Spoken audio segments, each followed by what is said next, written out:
The smell reached him before the sight did, which was appropriate because by that point the sight was not reliable anyway.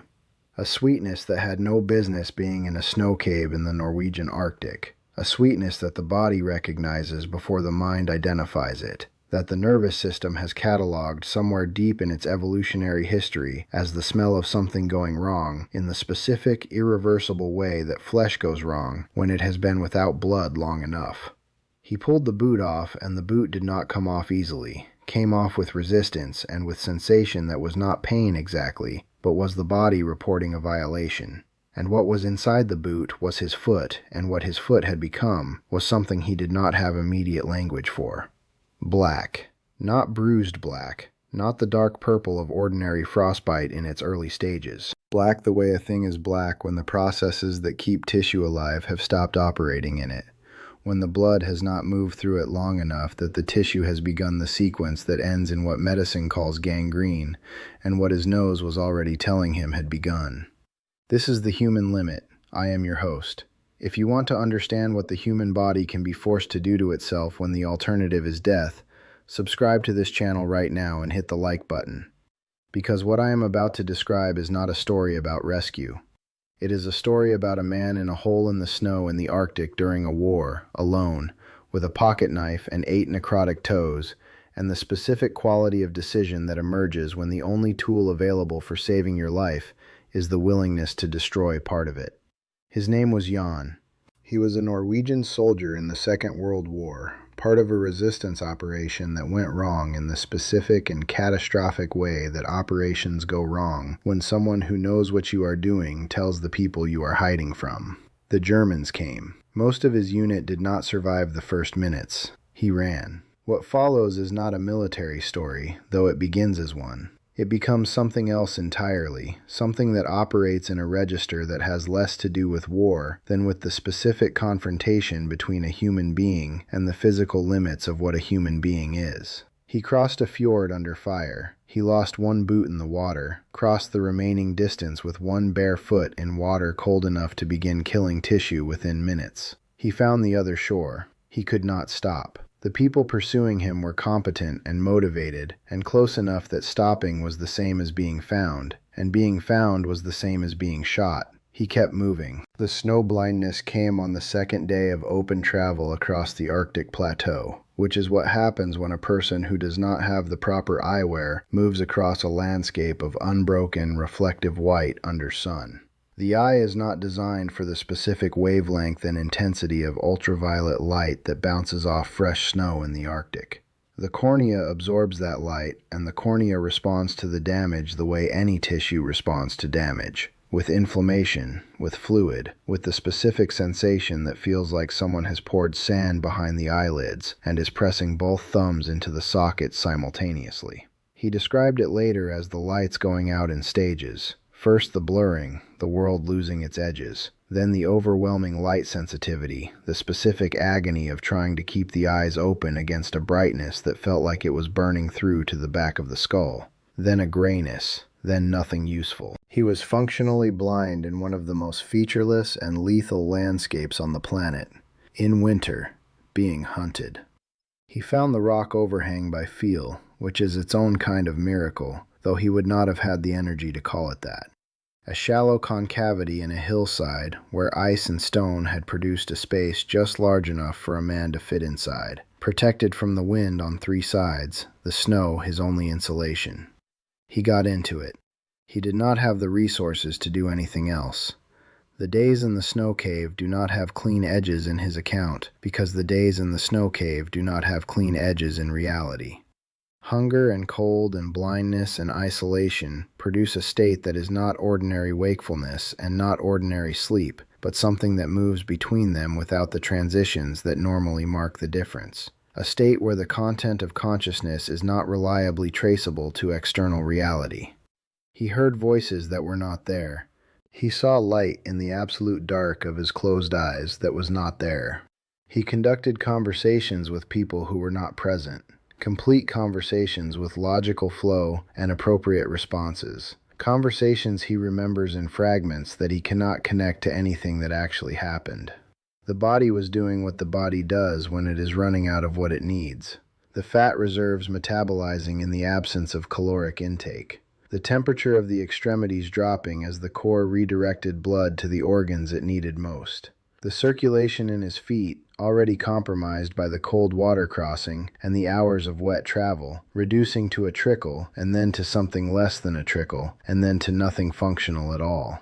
The toes were dying, had been dying for days before he removed the boot and confirmed it with what remained of his vision and with his nose. He understood gangrene. He was not a doctor, but he was a soldier who had been trained for survival in field conditions, and he knew the basic facts.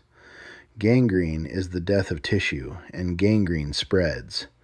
It moves from the dead tissue to the living tissue adjacent to it, in a progression that follows the blood supply and the lymphatic system, moving from extremity toward core, from toes toward foot, toward ankle, toward leg, toward everything above the leg. If the progression is not stopped, it does not stop on its own. If the progression is not stopped, it reaches a point where stopping it is no longer possible.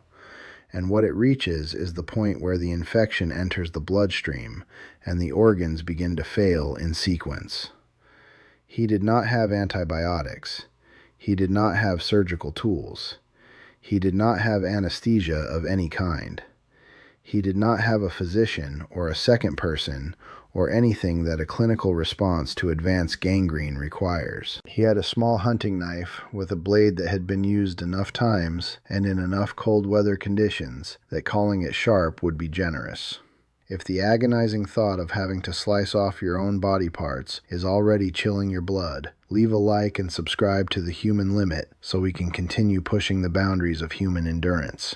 Because what he did next is the part that I want you to understand fully, and understanding it fully takes something from you that you do not get back.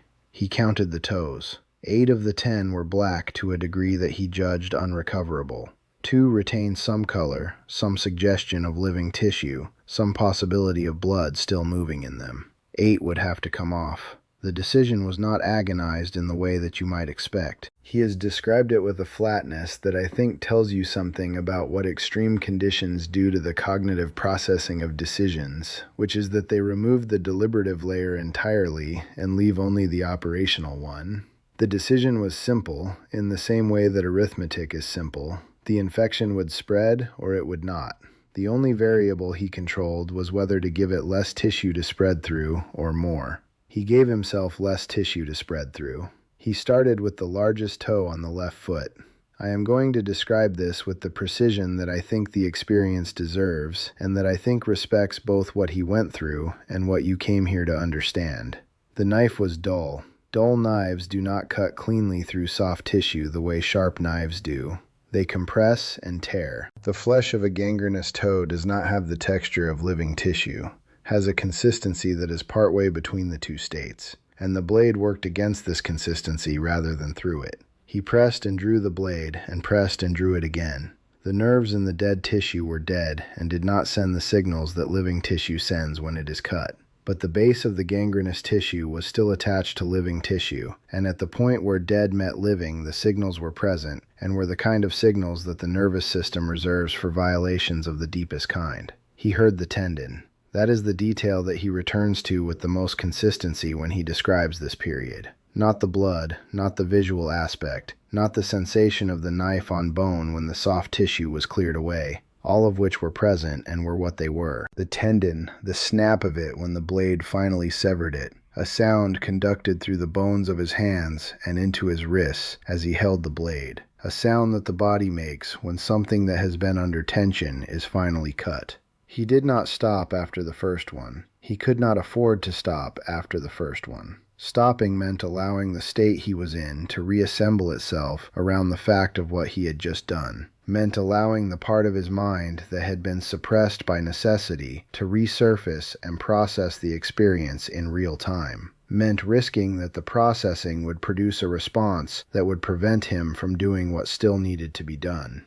He worked through the toes in sequence, the dead ones first, then the ones that were marginal, making the judgment about each one with the specific, cold clarity of a man who has already crossed the threshold, and for whom crossing it again is easier than stopping. The blood came from the living tissue, not the arterial flow of a clean cut in a healthy body, which the cold had suppressed, but a seeping from the margin between what was dead and what was alive, enough to confirm that the tissue at the border had circulation, enough to be managed with pressure from strips of clothing he had torn before he started.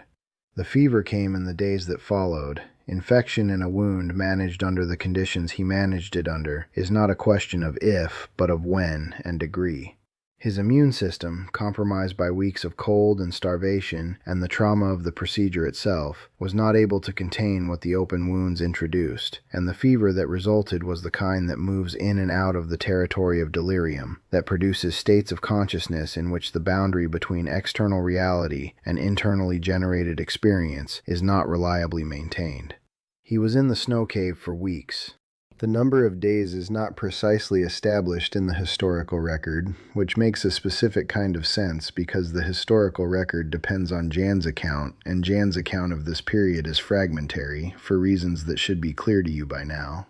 He knows that time passed, he knows that the fever cycled and that the wound did not kill him immediately, and that at some point the fever broke to a level that allowed more coherent thought, and that at some point after that he heard sounds outside the cave that were external rather than generated.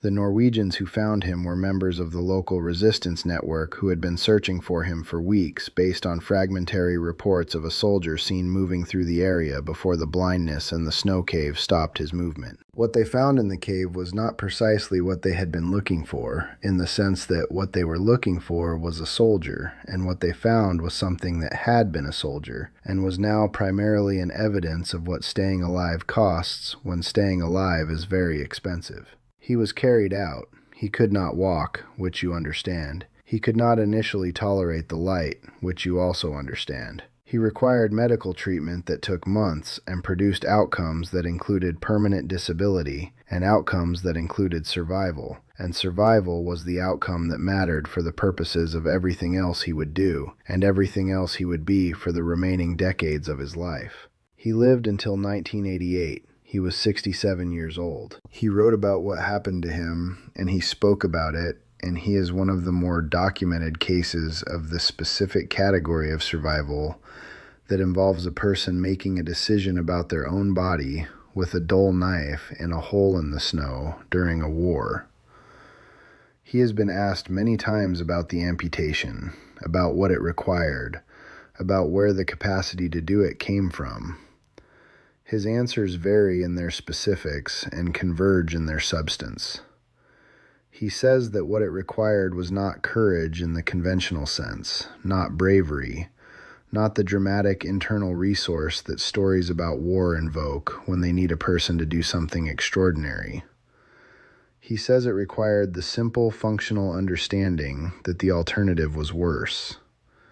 He says that when the alternative is clear enough and bad enough, the decision becomes arithmetic, and arithmetic does not require courage.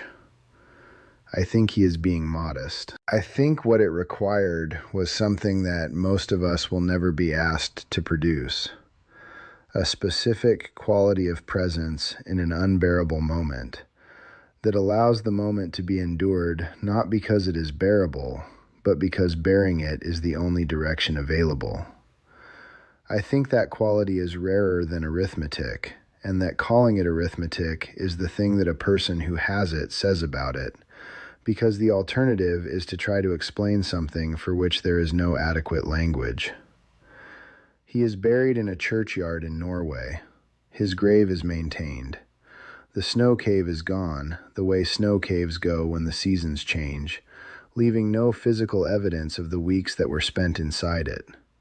What remains is the account and the man who came out of the cave with 8 fewer toes than he went in with, and with whatever it is that a person carries when they have learned, at the most direct possible cost, what they are capable of. That is the human limit. Subscribe to this channel. Leave a comment. Tell me at what point you believe you would have picked up the knife, whether you think the arithmetic would have been enough for you, or whether you think you would have needed something more than arithmetic, and whether you think you have it. I read every single comment. I will be back with another story from the place where human beings find out what they are, when what they are is the only resource left. The Arctic is still there. The war is not. The specific hillside where the rock overhang sheltered a man for weeks through a Norwegian winter is somewhere in Troms County, and it looks like what it is, which is a hillside, which is a rock, which is ground that does not carry evidence of what happened near it, except in the accounts that Jan left and the people who have read those accounts and understood what they were reading. He cut off his own toes with a dull knife to live. He lived. The mathematics held.